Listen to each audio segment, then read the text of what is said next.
Hello everyone, welcome to our channel again. और आज का हमारा टॉपिक है ड्रिफ्ट वेलोसिटी के बारे में, जो कि आपके बोर्ड एग्जाम में 5 मार्क्स में पूछा जाता है। देखो, अगर किसी को भी ड्रिफ्ट वेलोसिटी थोड़ा भी हार्ड लगता है तो इस वीडियो के बाद बिल्कुल सिंपल हो जाएगा। ड्रिफ्ट वेलोसिटी का मतलब होता है जब कंडक्टर में हम लोग बैटरी कनेक्ट करते हैं तो जो इलेक्ट्रॉन्स होता है उस कंडक्टर का, वो एक डायरेक्शन में धीरे धीरे मूव करता है।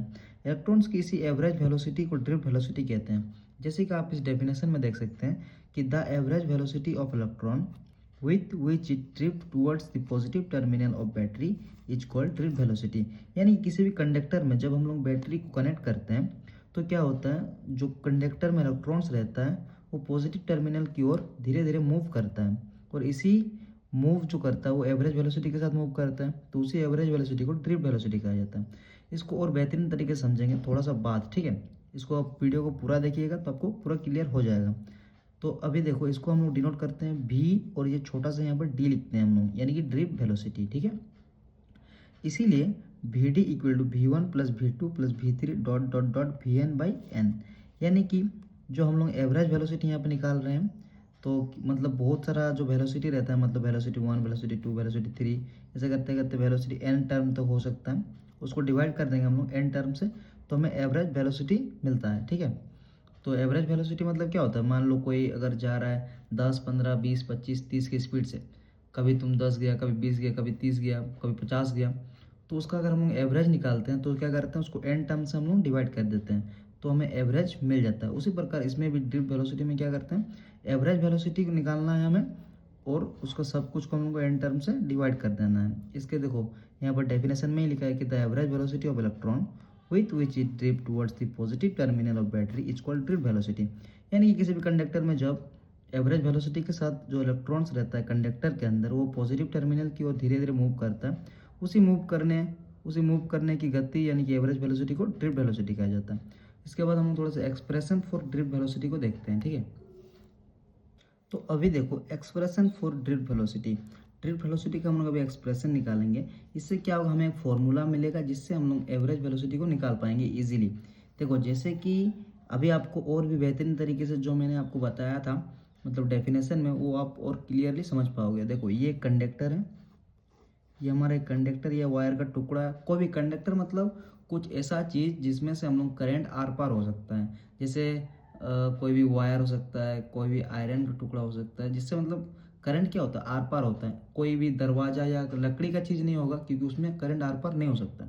अभी समझ में आ गया कंडक्टर मतलब, अगर किसी को नहीं पता है तो देखो, इस कंडक्टर में क्या होगा, अंदर में इलेक्ट्रॉन रहेगा, और ऐसे में नॉर्मली में क्या करता है, इलेक्ट्रॉन जो है वो रेंडमली मोशन करते रहता है, इधर उधर इधर उधर इधर उधर, इसीलिए करंट क्या होता है, नहीं बनता है। बट जैसे ही हम इसको एक बैटरी से कनेक्ट कर देते हैं तो इसमें इलेक्ट्रिक फील्ड बनता है, क्योंकि प्लस और माइनस में क्या होगा, इलेक्ट्रिक फील्ड बनना स्टार्ट हो जाएगा। और इलेक्ट्रिक फील्ड की वजह से ये इलेक्ट्रॉन जो है ये एक डायरेक्शन में मूव करना स्टार्ट करता है।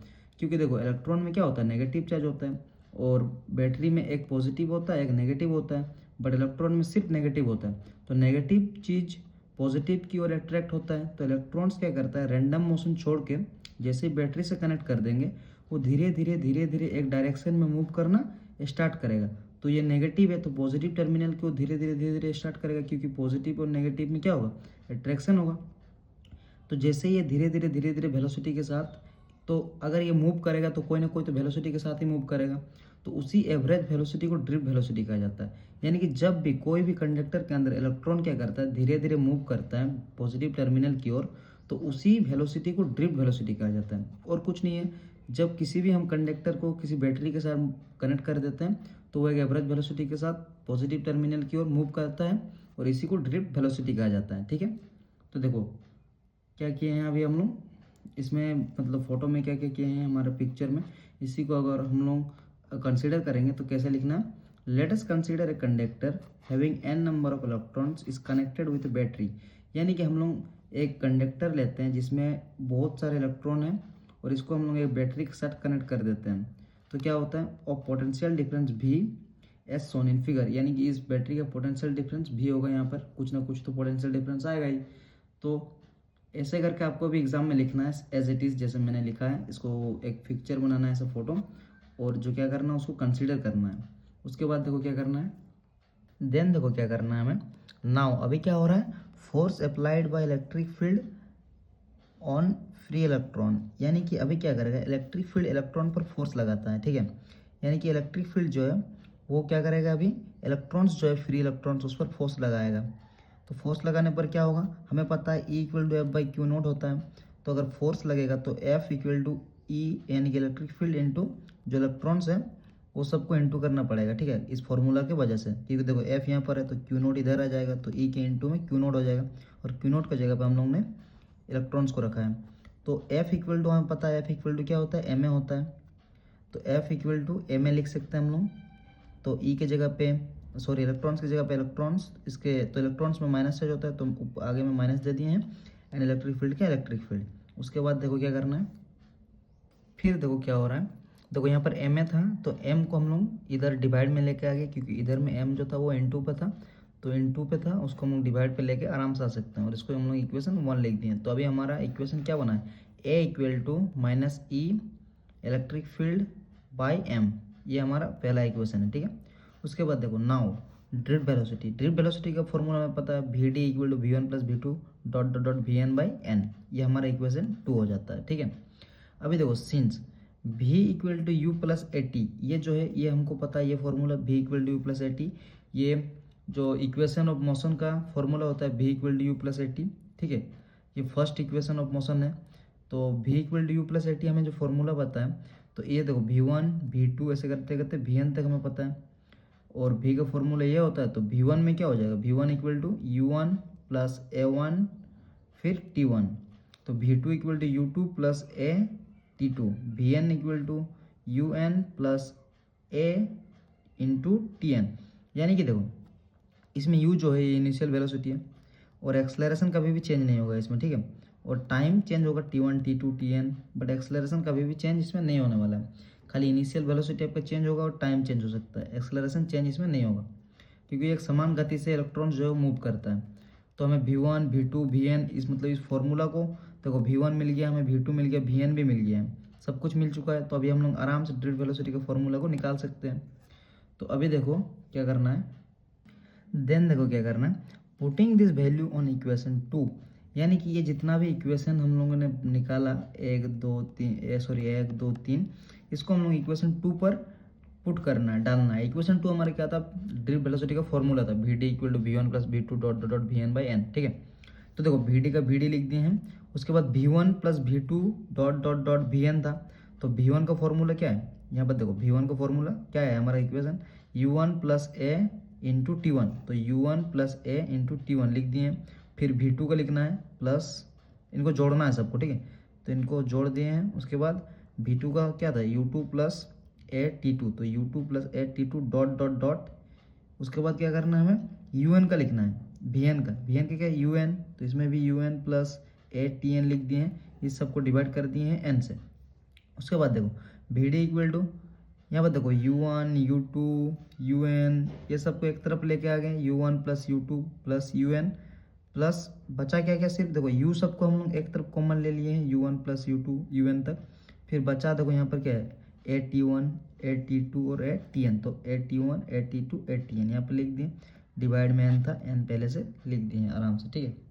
इसके बाद देखो क्या करना है हमें, देखो वी डी का we D equal to u one plus you two you n, इतना दूर लिख दिए हम लोग। उसके बाद देखो यहाँ पर ए ये तो एकदम कॉमन है, ये तो कभी बदल ही नहीं रहा है, एक्सलरेशन जितना का उतना ही है, यहाँ पर भी है, यहाँ पर भी है, यहाँ पर भी है।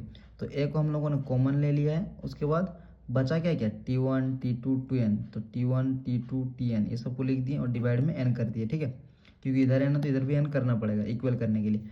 उसके बाद देखो वी डी इक्वल टू, हमें पता है कि जो इनिशियल एवरेज होता है, मतलब इनिशियल का अगर हम लोग एवरेज निकालेंगे u one plus you two plus you n by n, तो इन सब का एवरेज कितना आता है, 0 आता है, ठीक है। तो इन सब का ये पूरा इक्वल टू क्या हो जाएगा, 0 हो जाएगा, यहाँ से यहाँ तक। तो इसको 0 लिख दिए हैं, प्लस ए का ए, और t one plus t two t n by N, ये इसको अगर हम लोग निकालेंगे एवरेज, तो ये आता है हमारा टाउ एवरेज। मतलब ये इक्वल टू क्या हो जाएगा, ऐसा एक सिंबल आता है और यहाँ पर एवरेज लिखना पड़ता है, इसको हम लोग टाउ पढ़ते हैं, टाउ, ठीक है, ये वाला सिंबल को। तो टाउ एवरेज आ गया हमारा, देखो मैंने यहाँ पर लिख भी दिया है।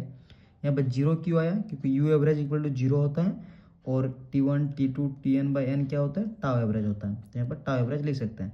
तो अभी हमारा टोटल इक्वेशन क्या है, 0 + a टाउ एवरेज। फिर देखो टाउ एवरेज को हम लोग रिलैक्सेशन टाइम भी कहते हैं, ठीक है। आप लोग एग्जाम में आपको जैसे मैंने यहाँ पर साइड में मेंशन कर दिया कि यहाँ पर जीरो कैसे आ गया, क्योंकि u average equal to zero होता है और ये सबको टाउ एवरेज कहा जाता है। फिर देखो वी डी का we D equal to a, जीरो से तो प्लस करेंगे किसी को तो कोई फर्क ही नहीं पड़ेगा। तो ए का एम, उसके बाद टाउ एवरेज का टाउ एवरेज। तो अभी हमारा इतना छोटा सा इक्वेशन आ गया है कि v D equal to a tau average. फिर देखो क्या करते हैं, देन देखो हमारा इक्वेशन क्या आ गया था, we D equal to a tau average आ गया था। तो वी डी की जगह पे वी डी और ए जो था वो इक्वेशन 1 में ही हम लोग देख लिए कि a equal to minus e electric field divide में एम आया था हमारा। ये हमारा इक्वेशन ए में हम लोग पहले ही ला चुके थे, याद करो, ठीक है। तो खाली ए की जगह में क्या करेंगे, हम ये इक्वेशन को बैठा देंगे, ए इक्वल टू जो ये वाला है इसको, तो ए की जगह में minus e electric field bye M और इनटू में टाउ एवरेज था, तो टाउ एवरेज। तो हमारा जो ड्रिफ्ट वेलोसिटी का फॉर्मूला आया पूरा वो ये वाला आया, v D equal to minus e by m into tau average, ठीक है। ये हमारा क्या है, ड्रिफ्ट वेलोसिटी का फॉर्मूला। अगर आपको भी एग्जाम में लिखने के लिए आया कि ड्रिफ्ट वेलोसिटी का एक्सप्रेशन लिखो और ड्रिफ्ट वेलोसिटी का फॉर्मूला डेफिनेशन लिखो, तो आपको भी पहले डेफिनेशन लिखना है जैसे मैंने लिखा है, उसके बाद आपको एक्सप्रेशन करना है, एकदम सिंपल एक्सप्रेशन है और बस और कुछ नहीं कर देना, आपको 5 मार्क्स मिल जाएगा, ये मेरा गारंटी है। जैसे मैंने लिखा है आपको भी सेम टू सेम लिखना है, ठीक है। तो अगर कोई भी प्रॉब्लम हो तो मुझे कमेंट करना, मैं उसका रिप्लाई ज़रूर दूंगा, ये मेरा वादा है। और इसके बाद आपको कौन सा चैप्टर चाहिए, कौन सा टॉपिक चाहिए, कौन सा चीज़ में आपको अच्छे से मैं समझा नहीं पा रहा हूँ, इसको भी आप अगर चाहें तो हमको अच्छे से बता सकते हैं। बाकी मिलते हैं अगली वीडियो पर, तब तक के लिए थैंक यू।